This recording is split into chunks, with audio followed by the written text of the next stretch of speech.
السلام علیکم 8 کلاس۔ آج ہم اس سبق کا بقیہ حصہ مکمل کریں گے۔ چلیے ہم شروع کرتے ہیں۔ دیکھنا میرے بعد گمراہ ہو کر بے دین نہ ہو جانا اور ایک دوسرے کی گردنیں نہ مارنے لگنا، یعنی آپس میں قتل و غارت نہیں کرنے لگنا کہ ایک دوسرے کو مارنے لگو۔ میں تم میں 2 چیزیں چھوڑے جا رہا ہوں، جب تک ان پر عمل کرتے رہو گے گمراہ نہیں ہوگے۔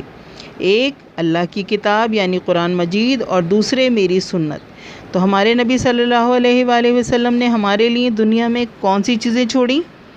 قرآن اور اپنی سنت۔ یہ دونوں چیزیں ہماری رہنمائی کے لیے ہیں۔ اگر ہم قرآن سے اپنا تعلق جوڑ کے رکھیں، ہم قرآن پڑھیں، اس پر عمل کریں اور اللہ کے رسول صلی اللہ علیہ وسلم کی سیرت کو اپنی زندگی میں شامل رکھیں تو ہم کبھی بھی صحیح راستے سے نہیں بھٹک سکتے۔ ٹھیک ہے؟ لوگوں، اللہ تعالیٰ نے ہر وارث کا حصہ متعین کر دیا ہے۔ ٹھیک ہے؟ یعنی جو بھی وارث ہیں، آپ کو پتہ ہے نا، جو کسی بھی انسان کا انتقال ہوتا ہے تو اس کی جو تمام مال اور دولت ہوتی ہے، اس کے وارث کون ہوتے ہیں؟ اس کے بچے ہوتے ہیں۔ تو اللہ تعالیٰ نے ہر وارث کا حصہ متعین یعنی مقرر کر دیا ہے، بتا دیا ہے کہ کس کو کتنا دینا ہے۔ کسی وارث کے لیے وصیت کرنا قانون کی خلاف ورزی ہے، یعنی آپ یہ نہیں کہہ سکتے کہ میرے فلاں بیٹے کو زیادہ دے دو اور اس بیٹے کو کم دے دو۔ نہیں، جو اللہ نے قانون بنا دیا ہے کہ اس کو اتنا ملے گا، اس کو اتنا ہی ملے گا۔ ورثہ کے علاوہ کسی اور کے حق میں ملکیت کی 1/3 سے زیادہ کی وصیت نہیں کی جا سکتی۔ مطلب یہ کہ اگر کوئی انسان اپنے بچوں کے علاوہ کسی اور کو بھی کچھ دینا چاہتا ہے تو پھر وہ کیا کرے گا کہ اپنی تمام جائیداد کے 3 حصے کرے گا اور ان 3 حصوں میں سے 1 حصہ دے سکتا ہے، باقی نہیں دے سکتا۔ سب کچھ کسی اور کے نام نہیں کر سکتا، کسی اور کو اپنا سارا مال نہیں دے سکتا۔ اس کے وارث اس کی اولاد اور اس کی بیوی ہی ہیں۔ ٹھیک ہے؟ لوگوں، شیطان اس بات سے مایوس ہو گیا ہے کہ اس شہر میں اب اس کی عبادت کی جائے گی۔ ٹھیک ہے؟ تو دیکھیں، پہلے خانہ کعبہ میں آپ کو پتہ ہے کہ بہت سارے بت رکھے ہوئے تھے۔ ٹھیک ہے؟ اور لوگ اس کی عبادت کرتے تھے ان کی۔ تو بت کیا، یہ راستہ کون دکھاتا تھا؟ شیطان ہی دکھاتا تھا۔ وہ بت بھی شیطان ہی تھے نا۔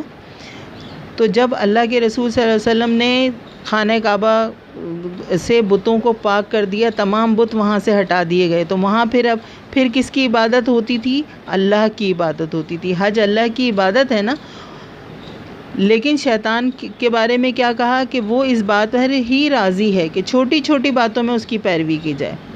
اس لیے اپنے دین کے بارے میں شیطان سے ہوشیار اور خبردار رہنا۔ یعنی شیطان اب اس کی عبادت تو ہو نہیں رہی، بتوں کی پوجا تو وہاں ہو نہیں رہی، لیکن ہم جو چھوٹے چھوٹے ایسے کام کرتے ہیں جو ہماری نظر میں اتنے برے نہیں ہوتے یا جو ہے وہ ہمارے روٹین میں شامل ہو جاتے ہیں، وہ ان میں سے بہت سے کام ایسے ہوتے ہیں کہ جو شرک ہوتے ہیں، جن کو کرنے سے شیطان خوش ہوتا ہے۔ ٹھیک ہے؟ تو ایسے کام اور ایسی باتوں سے ہوشیار رہنا چاہیے، کیونکہ اس سے شیطان خوش ہوتا ہے۔ ٹھیک ہے؟ آپ کے دین میں بگاڑ پیدا کرتا ہے، آپ کے ایمان کو کمزور کرتا ہے وہ ان سب چیزوں سے۔ میری یہ باتیں جن لوگوں نے سنی ہیں وہ ان لوگوں تک پہنچا دیں جنہوں نے نہیں سنی۔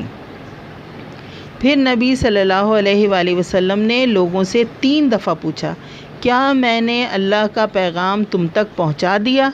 لوگوں نے اس بات میں جواب دیا، اس بات؟ ہاں۔ لوگوں نے کہا، جی ہاں۔ تو آپ نے فرمایا، اے اللہ گواہ رہنا، اے اللہ گواہ رہنا، اے اللہ گواہ رہنا۔ ٹھیک ہے؟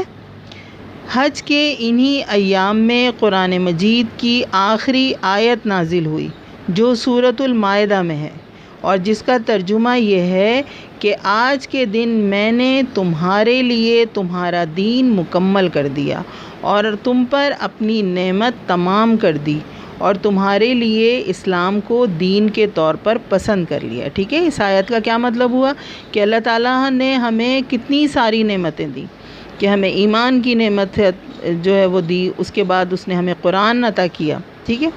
کہ جس کے مطابق اگر ہم زندگی گزاریں تو ہماری زندگی کبھی بھٹک ہی نہیں سکتی، ہمارے راستہ کبھی خراب ہو ہی نہیں سکتا، ہم ہمیشہ سیدھے راستے پہ چلیں گے انشاءاللہ اگر ہم قرآن کو اپنی زندگی کا حصہ بنائیں، اسے پڑھیں۔ ٹھیک ہے؟ اور تم پر اپنی نعمت تمام کر دی، یعنی کہ ہمیں مسلمان بنایا، ہمیں ایمان والا بنایا. تو یہ سب سے بہترین جسے کہتے ہیں نا کہ نعمت تمام کر دی، یعنی بہت زیادہ نعمت عطا کر دی اللہ تعالیٰ نے، اور تمہارے لیے اسلام کو دین کے طور پہ پسند کر لیا. اور اللہ کے نزدیک سب سے پسندیدہ دین کون سا ہے؟ اسلام. مناسک حج مکمل کرنے کے بعد آپ صلی اللہ علیہ وآلہ وسلم مدینہ منورہ تشریف لے آئے، اور جہاں 3 ماہ بعد آپ اپنے مالک حقیقی سے جا ملے، یعنی آپ اس دنیا سے تشریف لے گئے. بچوں، خطبہ حجۃ الوداع بہت اہم ہے. اس لیے اہم ہے کہ اس میں ہماری زندگی، ہماری معاشرتی زندگی، ہماری گھریلو زندگی اور ہماری معاشی زندگی، ٹھیک ہے، جو ہمارے لین دین کے طریقے ہیں، ان سب کے بارے میں اللہ کے رسول نے تمام قوانین اور تمام جو ضابطے ہیں وہ ہمیں بتا دیے ہیں. ٹھیک ہے. اور اللہ تعالیٰ نے آپ صلی اللہ علیہ وسلم کو اس کے بعد اپنے پاس بلا لیا، لیکن ہمارے پاس اللہ کے نبی صلی اللہ علیہ وسلم نے کیا چیزیں چھوڑی ہیں؟ ایک قرآن جو اللہ کی آخری کتاب ہے، اور ایک جادہ مستقیم یعنی سیدھے راستے پر جانے کا ذریعہ. ٹھیک ہے، سیدھا راستہ. قرآن کو اگر ہم پڑھیں گے اور قرآن کی تعلیمات پر عمل کریں گے تو پھر کیا ہے کہ ہم انشاءاللہ سیدھے راستے پر رہیں گے.